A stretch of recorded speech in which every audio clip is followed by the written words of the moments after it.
Dinner with my in-laws was supposed to be a fresh start, but one question turned into a full-blown argument that changed how we looked at each other forever. When I married Ethan, I thought I was joining a warm, close family. His mom, Diane, welcomed me with hugs and compliments that somehow always felt like warnings.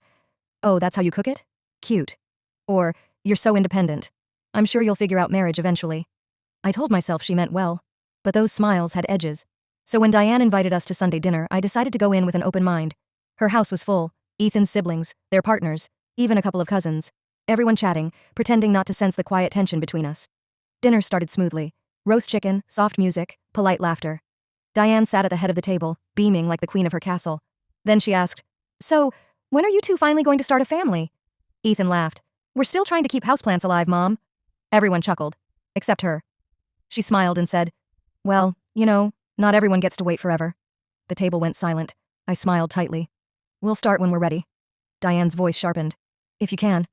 The clink of silverware stopped. Even Ethan froze. I felt my face get hot. "Excuse me?" She sipped her wine. "I just mean, women your age need to be realistic." That was it. Months of small digs and quiet insults broke all at once. I said, "Diane, I know you think you're helping, but you make me feel like nothing I do is good enough for you." She blinked. "That's ridiculous. I've always treated you kindly." I said, "Kindly? You've corrected me, compared me, and criticized me since the day I met you." The room froze. Even the kids stopped whispering. Ethan said quietly, "Let's not do this here." But Diane stood up. "No, let's. I'd love to know what else she thinks I've done wrong." Her tone was calm, but her eyes were burning. I said, "You don't have to like me, but stop pretending it's about concern. It's about control." Diane's jaw tightened. "Control? This is my home, my family. You're the guest." I said, "Exactly, and I've been treated like one since the day I walked in, never part of it." You could have heard a pin drop. Ethan stood and said, "That's enough. Mom, please." But Diane turned to him, voice breaking. "You used to listen to me. You used to need me. Now she's taken that too." Her hand trembled as she set her glass down. Then she took a breath, straightened, and said to everyone, "I think dinner's over. Thank you for coming."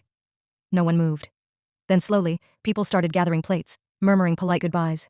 Ethan and I left last. In the car, neither of us spoke. When we got home, he finally said, "You didn't have to say all that." I said quietly, "Maybe not, but she needed to hear it." He didn't respond, just stared out the window. And I realized something. Sometimes family dinners aren't about the food or the laughter. They're about who finally stops pretending to be full.